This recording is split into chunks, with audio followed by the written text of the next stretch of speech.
나눌 텐데요. 말씀 나누기 전에 요거 한 번만 더 말씀드리겠습니다. 수요일 이번 주부터 성경 공부가 시작될 텐데요. 제가 지난 주 중에 그 한국교회 예레미야에게 길을 묻다, 여기 지금 추천도서로 써놨는데 이 글을 쓰신 김광란 선생님이라는 분을 초청해서 점심 식사를 같이 했습니다. 이분이 저는 인천에 사시는 줄 알았더니 이 김포에 사신다 그러더라고요. 그리고 출석하는 교회는 부천이고 부천 출신이신데 가까이 계셔서 좋은 책을 쓰셔가지고 한번 만나서 이렇게 식사를 하시자고, 그래서 뭐 오는 길에 몇 분 더 초청해가지고 같이 식사하는 시간을 가졌습니다. 아주 참 좋은 책을 쓰셨어요. 이 한국교회 예레미야에게 길을 묻다는 책이 보니까 참 재밌더라고요. 땅콩 박사라는 땅콩 선생님이라는 분하고 예레미야가 이렇게 대화하는 식으로 해서 이 예레미야서 자체를 잘 정리를 해놨고, 그것을 통해서 또 우리의 신앙을 볼 수 있도록 이렇게 정리를 해놨습니다. 이분께서 이런 얘기를 하시더라고요. 한국교회의 문제는 설교에 있다. 설교.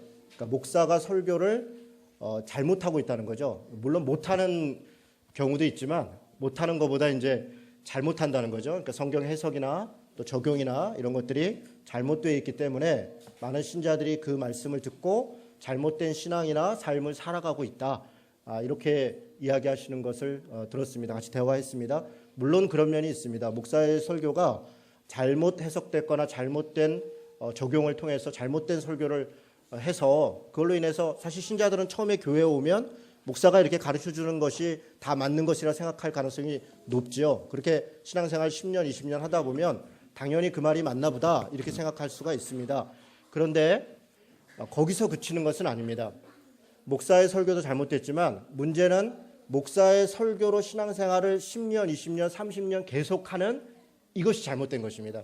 목사의 설교는 사실은 1년, 2년, 한 3년 정도 된 초신자들에게 필요한 게 목사의 설교입니다.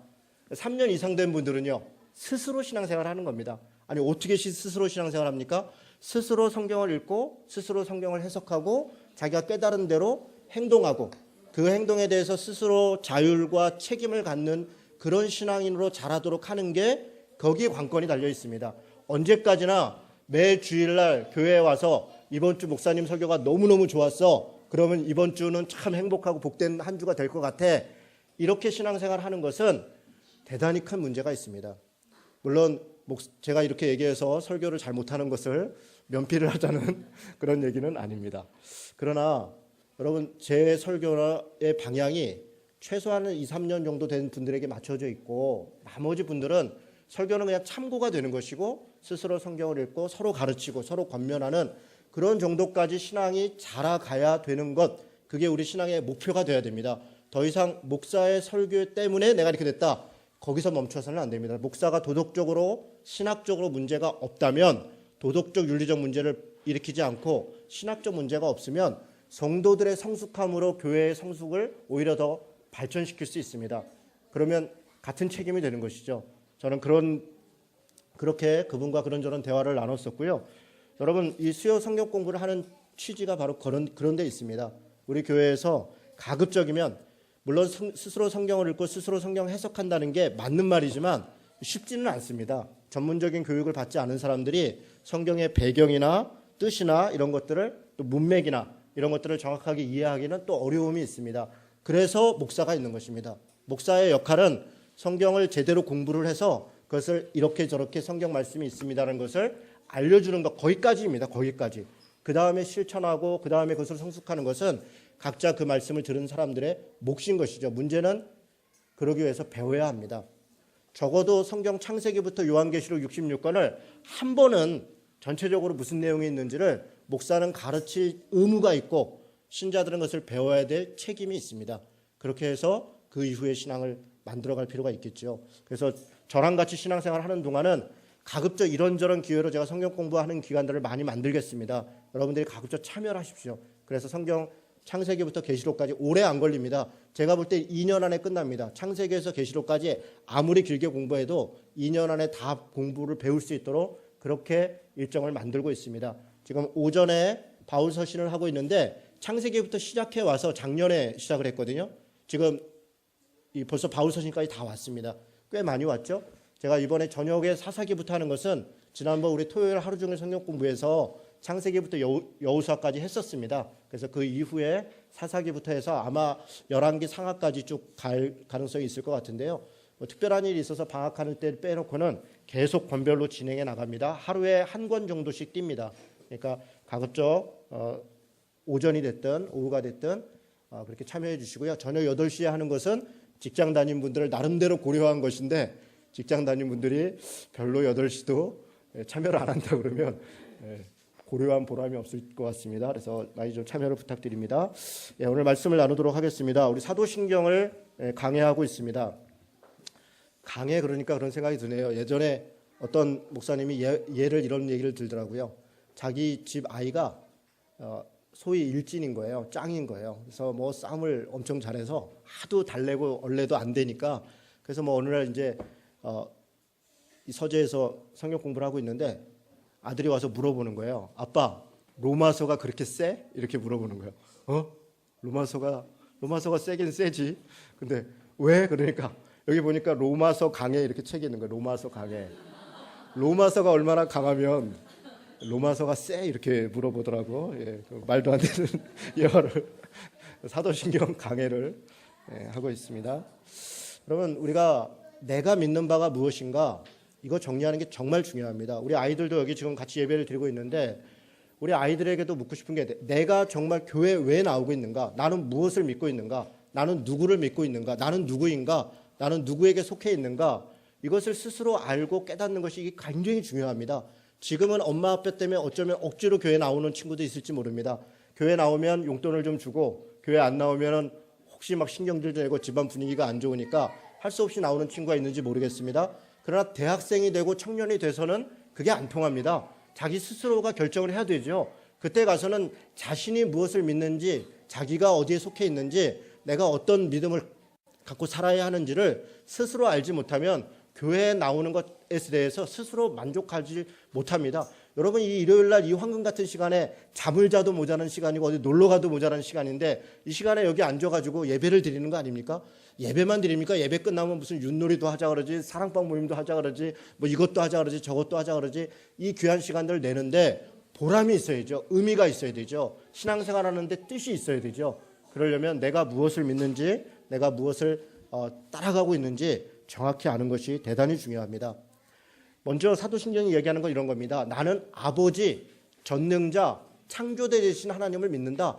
전능자 되고 창조자 되신 바로 그 하나님이 내 아버지다. 그렇게 고백을 하고 있는 겁니다. 그리고 그의 유일하신 아들, 그 하나님이 되시는 바로 그 예수 그리스도가 우리의 주인이시고 나의 구원자 되신다. 우리들의 구원자 되신다. 이것을 믿는다라고 고백하는 것이 사도신경의 처음 시작입니다.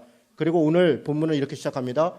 본디오 빌라도에게 고난을 받아 십자가에 못 박혀 죽으시고 장사된 지 사흘 만에 이렇게 되어 있습니다. 그런데 이 사이에 한 단어가 빠져 있습니다.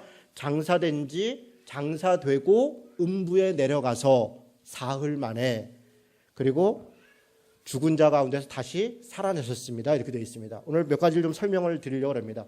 여러분 본디오 빌라도에게 예수님이 고난을 받았다. 사실 본디오 빌라도 입장에서는 좀 억울할 수 있겠습니다.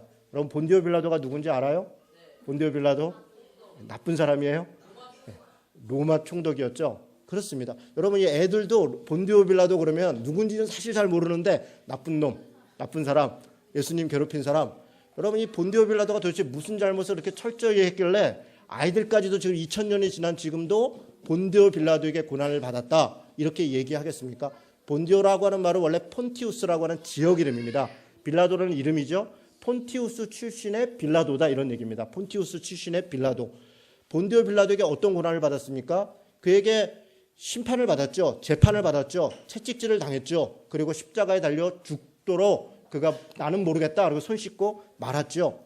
여러분 본디오 빌라도가 쓴 책이라고 여겨지는 책이 하나 있습니다. 빌라도의 고백서 이렇게 되어 있습니다. 아마 그게 실제로 본디오 빌라도가 썼는지 아니면 빌라도 입장에서 썼는지 억울하다는 겁니다. 아니 나는 그때 사실 내 잘못 아니라고 손 다 찢었지 않냐. 내가 죽인 게 아니라 유대인들이 죽이지 않았냐. 나는 그냥 사실 그냥 이렇게 뭐 하도 하니까 나라 이 평안을 위해서 조금 이렇게 모른 척한 것밖에 없지 않냐. 내가 물론 잘못했다. 그렇지만 2000년 동안이나 본디오 빌라도에게 고난을 받아 본디오 빌라도에게 나는 좀 억울하다. 이런 책입니다. 뭐 읽어보면요 절절하고요. 그런 것 같아요. 그렇구나. 그럴 수도 있겠다. 여러분 본디오 빌라도에게 고난을 받았다. 왜 이것을 기록했을까요? 먼저 가장 중요한 것은 본디오 빌라도 그 자체가 중요한 게 아니라 본디오 빌라도라고 하는 사람은 역사적인 인물입니다. 이 사람이 좀 누가복음 3장에 보면 티베리우스 황제 때 15년, 그러니까 티베리우스 황제가 재위한 지 15년 때 그때 이 팔레스타인 지역의 총독이었다 이렇게 정확하게 기록하고 있습니다. 그리고 실제로 역사적으로도 AD 26년에서 36년 동안 이 빌라도는 이 팔레스타인의 로마 총독으로 재임하고 있었습니다. 그것을 이야기하는 겁니다.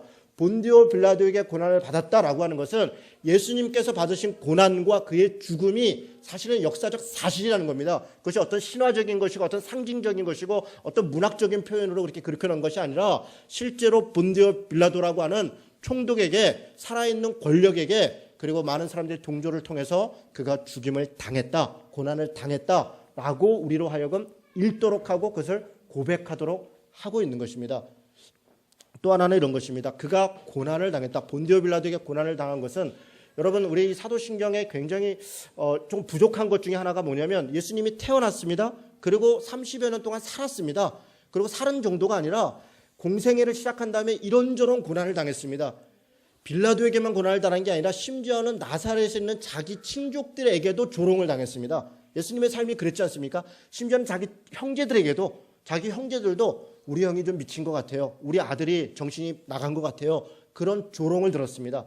그리고 많은 사람들이 그를 쫓아다녔지만 그를 비난했고 그를 조롱했습니다. 사두개인, 바리새인, 심지어 로마 병정 수많은 사람들이 예수님을 조롱했고 비난했고 고난을 줬습니다. 여러 삶들을 살았습니다. 이런 것들을 여기에 세세히 기록하지 않았죠. 사도신경은 그것을 다 기록하지 않았습니다. 그것을 단 한마디로 얘기하는 겁니다. 본디오 빌라도에게 고난을 받아 십자가에 못 박혀 죽으셨다. 그가 고난을 당했다는 겁니다. 여러분 하나님께서 인간인 우리들처럼 고난을 당했다는 것입니다. 이게 중요합니다. 하나님이 인간의 모습으로 와서 완전한 인간으로 와서 고난을 당했다는 것입니다. 그가 무슨 죄가 있어서 고난을 당했습니까? 우리가 알다시피 예수님은 죄가 없죠. 그런데 뭐 때문에 고난을 당한 겁니까? 누구 때문에? 나 때문에 고난을 당한 것입니다. 우리가 본디오 빌라도에게 고난을 받았다라고 고백할 때는 그것이 역사적인 사실이다. 그리고 나의 죄 때문에 하나님께서 고난을 당하시고 죽임을 당했다라고 하는 것을 우리로 하여금 읽도록 하는 것입니다. 여러분 우리는 예수께서 고난을 당하시고 그가 십자가에 죽으셨다 이렇게 얘기하니까 너무 많이 듣고 암송하고 그러니까 그래 하나님은 우리를 구원하기 위해서 고난도 당하고 죽음도 당했지. 그래 하나님은 고난을 당했고 죽임을 당했으니까 그가 고난받음으로 나는 영광을 누리고 그가 십자가의 죽음으로 나는 부활을 경험하고 하나님 앞에 그렇게 구원을 받았지. 이렇게 쉽게 생각합니다. 물론 그렇습니다. 그러나 그 대가라고 하는 것은 처절한 것입니다. 예수께서 고난을 당하고 죽임을 당했다는 것이 도대체 어느 정도 대가를 지불한 것입니까? 구약성경에 이런 장면이 있습니다. 레위기에 보면요. 하나님께 제사를 지내는데 제사 지내는 사람들이 자기가 집에서 기르고 있던 소나 양이나 돼지를 끌고 옵니다. 우리 예원이가 있는데요. 우리 예원이 어제 저녁에도 2박 3일 동안 이제 설날 여기저기 다녀온 다음에 제일 먼저 하는 게 우리 집에 고슴도치 2마리를 키웁니다. 또치하고 도치인가? 밤토리. 네, 밤토리라네요. 토치하고 밤토리. 그거 오자마자 청소해주고 밥 주고 이러는 거예요. 제가 물어보는 야 예훈아 오빠들은 하나도 안 하는데 오빠들은 그 시간에 가서 지네끼리 놀고 있는 거죠. 오빠들은 안 하는데 너만 하는구나. 예훈이가 뭐라고 대답합니까? 내가 키우기로 했으니까 이러고서 그걸 키우는 겁니다. 그렇게 애지중지 키우는 그런 뭘 더 억울해요? 고슴도치 제사를 지내러 오는데 뭘 가지고 온 겁니까? 자기가 키우던 고슴도치를 가지고 온 겁니다. 가지고 와서 어떻게 한 겁니까? 내가 사랑하는 이 고슴도치를 죽입니다. 가죽을 벗깁니다. 각을 뜹니다. 왜요? 내가 사실은 이렇게 죽어야 되는 존재인데 나 대신 내가 사랑하고 내가 키웠던 짐승을 내 손으로 잡는 거예요. 실제로 레위기에서는 제사장이 그거 해주는 거 아닙니다. 가지고 온 사람이 자기가 죽이고 자기가 가죽을 벗기고 자기가 각을 뜹니다. 제사장이 하는 건 뭐만 합니까? 불 사르고 피 뿌리는 것밖에 하지 않습니다. 자기 죄의 끔찍함을 스스로 알으라는 겁니다. 하나님께서 내 죄를 용서하신다는 것이 도대체 무엇인가를 알라고 하는 것이죠. 그게 무엇입니까? 사실 그렇게 끔찍하게 내 사랑하는 것을 대신 바쳐야 될 정도로 우리 죄가 가지고 있는 그 먹보다도 더 검은 죄라는 것이 그렇게 깊고 그렇게 크다는 것입니다. 그렇게 그냥 잠깐 그냥 아빠 내가 잘못했어 용서해줘 그 한두 마디로 그치는 그런 죄가 아닙니다. 하나님이 자신을 그렇게 드려야 될 정도로 그런 죄, 그런 고난과 그런 십자가의 죽음을 통해서 우리를 구원하신 바로 그것이 예수님이 치르신 대가입니다. 얼마나 값이 비쌉니까?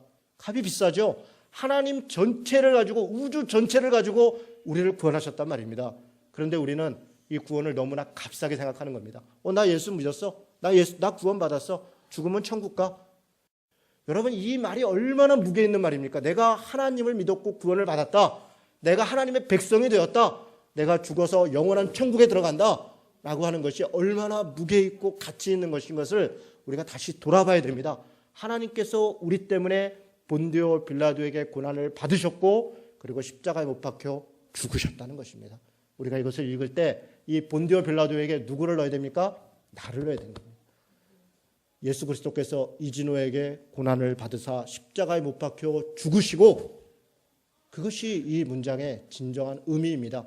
본디오 빌라도 그 나쁜 놈, 김일성 그 나쁜 놈, 히틀러 그 나쁜 놈, 누구 그 나쁜 놈, 여러분 그 나쁜 놈이 사실은 나라는 겁니다. 그게 나예요. 우리가 바로 그런 죄인들이고 우리가 그런 것에 동조하고 있다는 것입니다. 여러분 우리 오늘 최하영 권사님 기도 중에 AI 얘기를 하셨습니다. 조류독감인 거죠. 왜 발생했습니까? 그냥 어느 날 가다가 철새가 와갖고 없었던 바이러스를 뿌린 겁니까? 그렇지 않습니다.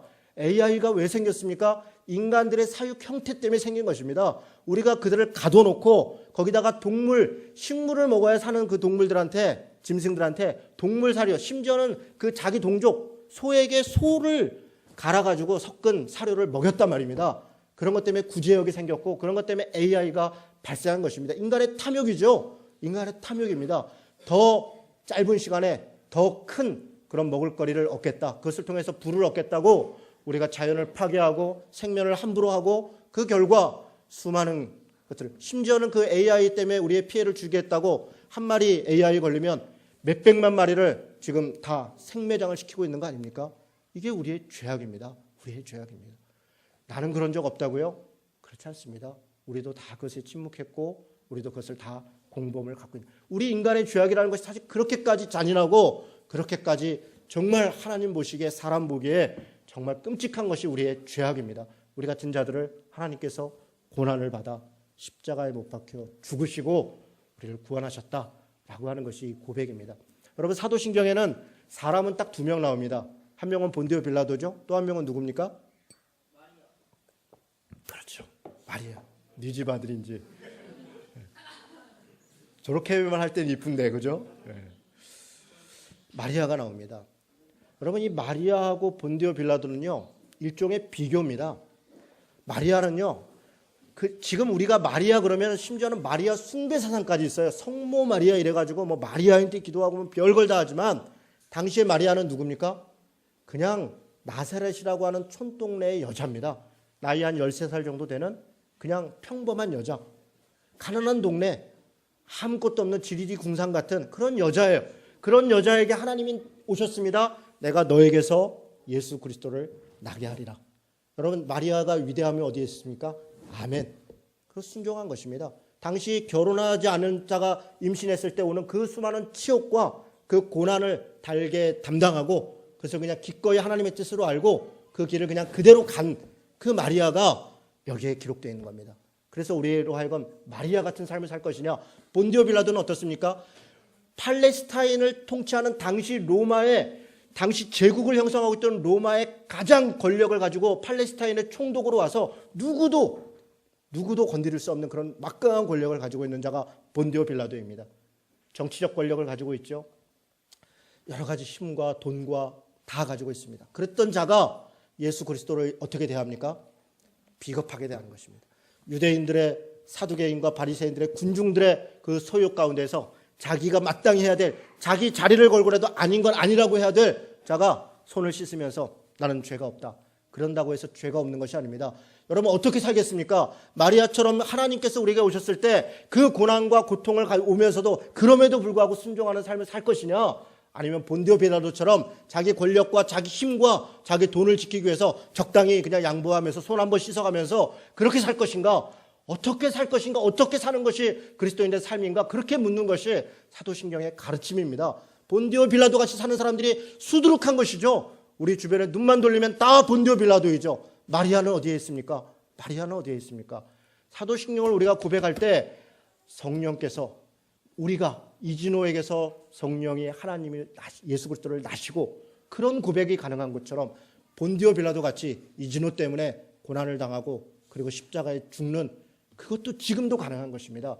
여러분 이 고백은 죽어있는 그냥 문장이 아닙니다. 우리의 삶에서 어떻게 살 것이냐, 마리아 같은 삶을 살 것이냐, 본디오 빌라도 같은 신앙의 삶을 살아갈 것이냐 우리에게 묻는 것이고 우리가 내가 믿는다라고 고백하는 것은 본디오 빌라도 같은 삶을 사는 것이 아니라 마리아와 같은 그런 신앙의 길을 가겠다 그렇게 고백하는 것입니다. 여러분 예수 그리스도께서 고난을 당하셨죠. 여러분 우리도 고난을 당합니다. 고난은 어느 때 당합니까? 제가 볼 때 한 세 가지 경우의 수가 있는 것 같아요. 첫 번째는요. 욕심 때문에 고난을 당합니다. 욕심이 잉태한 즉 죄를 낳고 죄가 장성한 즉 사망을 낳느니라. 야고보서 1장에 보니까 유혹 때문에 이 템테이션 때문에 유혹에 넘어가서 고난 가운데 있는 거예요. 시험을 받는다 이렇게 얘기했습니다. 여러분 우리가 조금 더 가지려고 뭐가 조금 더 되려고 남보다 조금 더 어쩌려고 그것 때문에 사실은 적당히 양보하다가 결국은 그 덫에 빠지는 것입니다. 그래서 병도 걸리고 그래서 이런저런 상황이 벌어지는 것이죠. 때로 우리에게 닥치는 고난을 우리는 어떻게 기도합니까? 하나님 이 고난이 내게 어떻게 이 고난이 나한테 있습니까? 라고 얘기하면서 사실은 자기 자신을 돌아보지 않는 것입니다. 내게 왜 이 고난이 있는가? 내가 무엇이 있는가? 왜 AI가 발생했는가? 인간들의 죄악 때문이라는 것이죠. 그것은 전혀 생각하지 않고 우리는 하나님만 원망하는 것이죠. 하나님 어떻게 이런 일이 일어납니까? 어떻게 이렇게 떼죽음을 당하고 어떻게 사람이 죽습니까? 하나님을 원망하죠. 하나님은 억울한 것입니다. 나는 좋은 것을 창조해줬다. 그런데 그것을 인간의 욕심 때문에 인간의 죄악 때문에 고통을 스스로 만들어낸 거 아닙니까? 그리고서 우리는 하나님을 원망하죠. 고난이 있습니다. 그것이 내 욕심과 내 탐욕 때문에 일어난 것이라면 마땅히 회개하고 돌이켜야 되는 것입니다. 하나님께 떼써야 되는 것이 아닙니다. 돌이켜야 달라지는 것입니다. 두 번째 경우의 수는 이런 게 있습니다. 내가 아무런 잘못도 하지 않았고 하나님이 무슨 뜻도 없는데 그냥 당하는 일이 있습니다. 이거 뭡니까?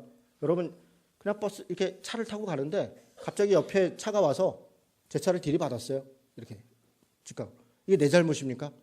물론 이게 크게 보면 인간이 교통과 뭐 이런저런 얘기할 수 있겠습니다. 차가 와서 들이받는 거예요. 내가 잘못한 게 없어요. 근데 이 사람도 그렇게 크게 잘못했냐? 꼭 그런 것도 아닐 수도 있어요. 그런데 사고가 날 수 있습니다.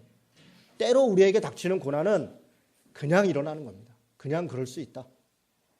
어떻게 이런 일이 있을 수 있나? 그냥 그럴 수 있습니다. 제 아내가 오늘 교회를 못 왔습니다. 제 아내가 아마 1년 중에 교회를 못 오는 날은 제 기억으로는 없었던 것 같아요. 제가 같이 신앙생활하면서 아파서 못 왔어요. 귀에 무슨 바이러스 같은 게 들어갔대요. 그래서 달팽이관을 건드려 갖고 이게 이제 이게 막 어지러운데 막 구토에 정신이 없는 거예요. 그래서 응급실에 실려갔다가 약이 없대요. 그냥 감기처럼 며칠 지나야 난대요. 그래서 그냥 끙끙 매고 그러고 있습니다. 어제 멀쩡히 같이 왔다 갔다 하다가 병원에 간 거 보니까 진짜 환자 같더라고요. 그래서 쉬어야겠다. 쉬는 것이죠. 무슨 잘못이 있습니까? 제 아내가 무슨 잘못을 했을까요? 제가 알기로 같이 살아보니까요. 그렇게 큰 잘못할 친구가 아니에요. 어지간하면 괜찮습니다. 무슨 잘못한 것도 아니에요. 그렇다고 하나님이 좀 이렇게 너 이렇게 깨달으라고 했느냐? 꼭 그런 것도 아닌 것 같습니다. 그냥 걸린 거예요. 돌아다니던 바이러스가 사람들이 있는데 가서 들어왔겠죠. 감기 걸린 거 가지고 내가 왜 감기가 걸렸나 이러고 원망하지 않는 거 아닙니까? 그럴 수 있다. 그럴 수 있다. 그런 일은요. 그거 가지고 붙잡고 애걸 볼 거나 그럴 게 없습니다. 그냥 그럴 수 있다. 그럴 수 있다. 사고 날 수 있고 어려울 수 있고 병 아플 수 있고 그냥 이렇게 버티는 겁니다. 그럼 다른 길이 없습니다. 버텨야 됩니다. 문제는 세 번째 문제입니다. 세 번째는 뭡니까? 스스로 받는 고난이 있습니다. 이게 문제입니다. 이게 중요합니다. 여러분 우리가 지금 마태복음을 가지고 큐티를 하고 있는데요. 마태복음 7장 13절에 보니까 이런 말이 있습니다. 좁은 문으로 들어가라. 영광으로 멸망으로 인도하는 문은 크고 그 길이 넓어 그리로 들어가는 자가 많고 생명으로 인도하는 문은 좁고 길이 협착하여 찾는 자가 적음이라. 아멘. 넓은 문과 좁은 문이 있다 그럽니다. 넓은 문은 그냥 멸망으로 인도하는데 크고 길이 넓어서 그리로 들어가는 자들이 많아요. 좁은 문은 어떻게 타는 거예요? 길이 협착하고 좁아서 선택하는 자가 적더라. 이렇게 되는 거예요. 선택하는 거예요. 좁은 문은 선택하는 것입니다. 가만히 있는 거죠. 우리가 그냥 주어진 대로, 내가 그냥 사는 대로 그냥 학교 가고 공부하고 취직하고 그냥 사는 대로 그렇게 사는 것은 대부분은 다 넓은 문입니다. 우리는 넓은 길을 가고 있는 거예요. 인간의 죄악을 생각할 때, 아담과 하와로부터 타락한 인간의 자아의 죄악의 본성을 생각할 때 우리는 다 우리 욕심대로 살아가는 거 아닙니까? 어떻게든지 내 자식 잘 되고 나 잘 되고 우리 부모 잘 되고 다 우리는 그렇게 사는 거 아닙니까? 다 우리는 그렇게 사는 것입니다. 조금씩 그냥 이렇게 눈 감고 그렇게 살아가는 것입니다. 그런데 특별한 사람들이 있는 겁니다. 그렇게 살지 않겠다. 나는 좁은 문으로 가겠다. 좁은 문을 결정하고 그 좁은 길을 가고 협착하고 어려움이 있지만 그 길을 가겠다. 그렇게 선택해서 스스로 길을 가는 사람들이 있다는 거예요. 이게 고난입니다. 여러분, 이 고난을 하나님 이런 고난 나에게 없게 해주십시오라고 기도하는 게 옳겠습니까? 아니요. 잘 감당하는 것입니다. 잘 감당하는 것이에요. 내 선택하고 하나님의 길이라고 따라가고 그래서 닥쳐오는 고난은, 그래서 생기는 어려움은 감당하는 것입니다. 감당하는 것이에요. 여러분, 좋은 일하고 바르게 하려고 그러는데 해코지 하는 사람들이 있습니다. 그래서 억울하죠. 내가 다시는 이렇게 하나 보자. 그냥 남들 하는 대로 하지 뭐. 그래. 그러면 뭐 나한테 해코지 할 일도 없겠지. 그렇게 되면 넓은 길로 가는 겁니다. 본디오 빌라도의 길로 돌아가는 것입니다. 좁은 길을 선택하고 길이 좁고 협착하지만 가는 것입니다. 그럴 때는 어떻게 해야 됩니까? 버티는 것입니다. 여러분, 이 버티는 게 믿음입니다. 견디는 게 믿음이에요. 저는 요즘 그걸 많이 깨닫습니다. 믿음이 무엇인가? 대단한 일을 이루고 뭔가를 역사를 이루는 것, 물론 그 안에도 하나님의 믿음의 역사가 있을 것입니다. 그런데 더 큰 믿음은요, 견디는 거예요. 그냥 견디는 거, 버티는 거. 어렵고 괴롭고 불편하고 쪽팔리고 이런저런 한데 그냥 버티는 겁니다. 그래, 버티자, 견디자, 견디는 겁니다. 터널 끝날 때까지만 견디는 겁니다. 그냥 가던 속도로 가는 것입니다. 그냥 가던 속도로 가는 것입니다. 그러면 터널은 지나가는 것입니다. 그게 믿음입니다. 그게 믿음입니다. 좁은 문을 선택해야 됩니다.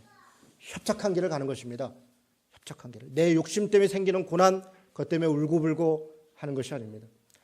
나도 어쩔 수 없이 그냥 막 벌어진 그런 어떤 일 갖고 그것 때문에 한숨 붙잡고 얘기하는 거 아닙니다. 좁은 길을 선택하고 그 길로 가는 그런 고난.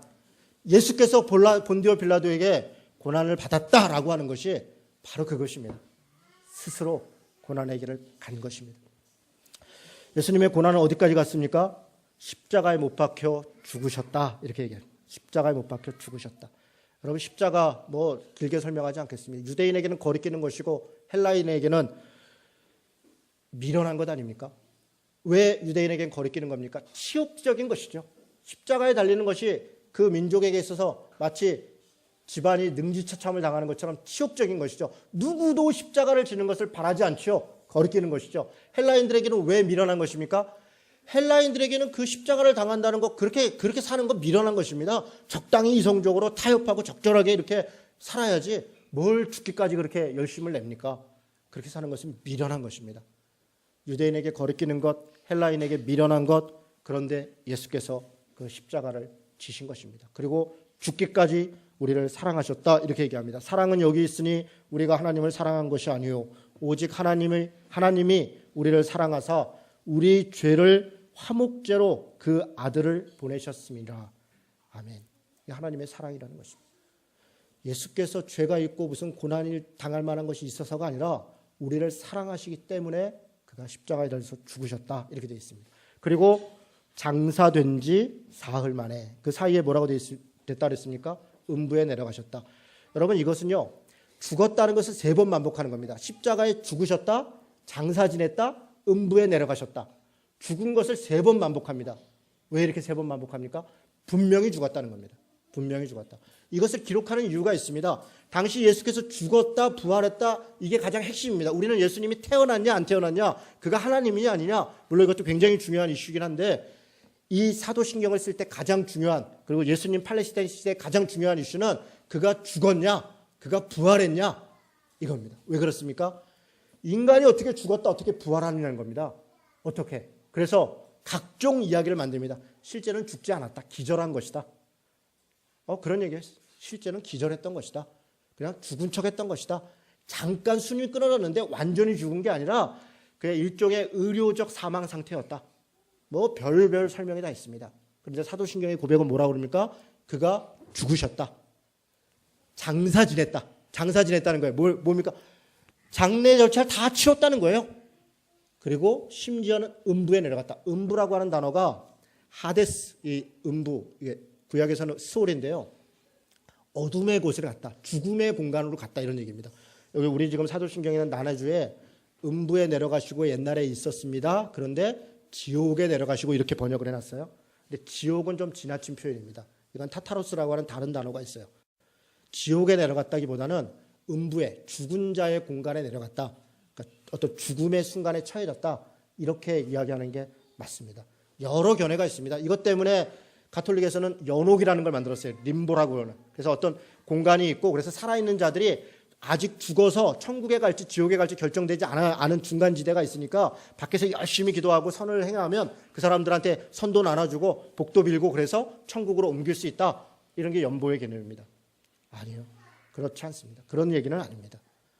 성공에도 그 비슷한 얘기를 해서 낙원이라고 그럽니다. 낙원이 있었다. 뭐 이런저런 얘기. 제가 여기서 자세히 설명하기는 어렵겠습니다. 칼빈이나 개혁주의자들은 이렇게 얘기합니다. 기념적인 것이다. 그러니까 의미적, 상징적인 것이다. 소위 영적인 것이다. 죽었다라고 하는 것을 강조하기 위한 것이다.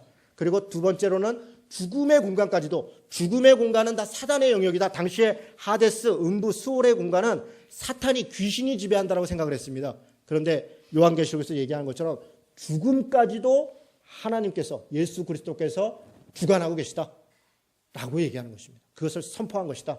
예수께서 죽으실 때 어떤 일이 있었습니까? 하늘이 깜깜했고 무덤들이 열렸습니다. 무덤이 열렸지 않습니까?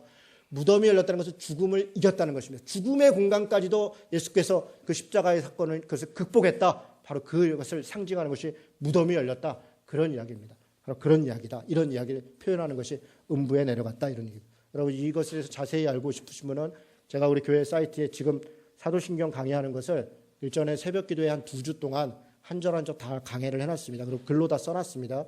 교회 사이트에 가면 사도신경 강해라고 하는 그 게시판이 있고요. 거기에 한 15주 정도로 이렇게 정리를 해놨습니다.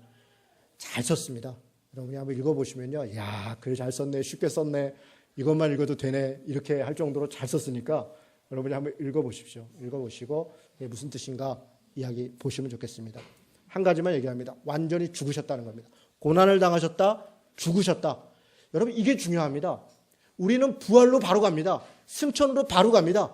그런데 예수께서 고난을 당하고 죽으셔야 그 다음에 부활이 있다는 겁니다. 고난이 있고 죽음이 있고 그리고 부활이 있다는 겁니다. 우리는 어떻습니까? 우리도 마찬가지입니다. 우리도 이 땅 살아갈 때 광야의 삶이 있습니다.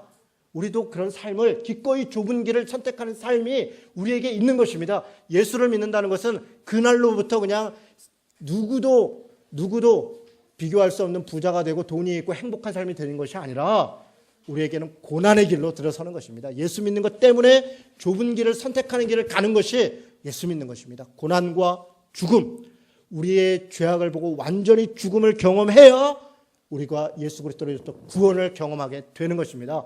바로 구원이 아닙니다. 우리가 예수를 믿는다고 고백할 때 그냥 예수 믿으면 천국 가니까 믿는 걸로 쳐 이런 게 아니라 내 죄악에 직면하는 것입니다. 내가 예수를 믿지 않으면 구원받을 수 없는 존재라는 것을 자각하는 것입니다. 그것을 깨닫는 것입니다. 그렇지 않고 어떻게 예수를 믿겠습니까? 여러분 어떻게 그렇게 않고 예수를 믿겠냐고요.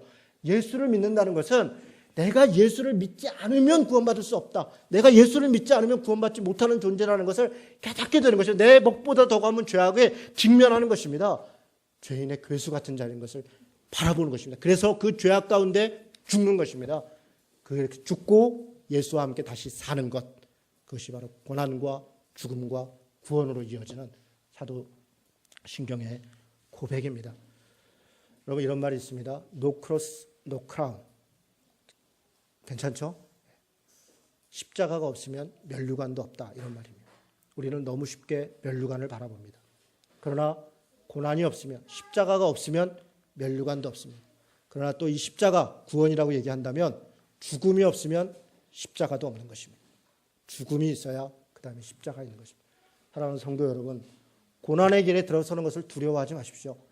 영원히 죽일 수 없는 그런 분이 우리의 아버지십니다. 영원한 하나님의 나라가 우리가 바라보고 가는 바로 그곳입니다.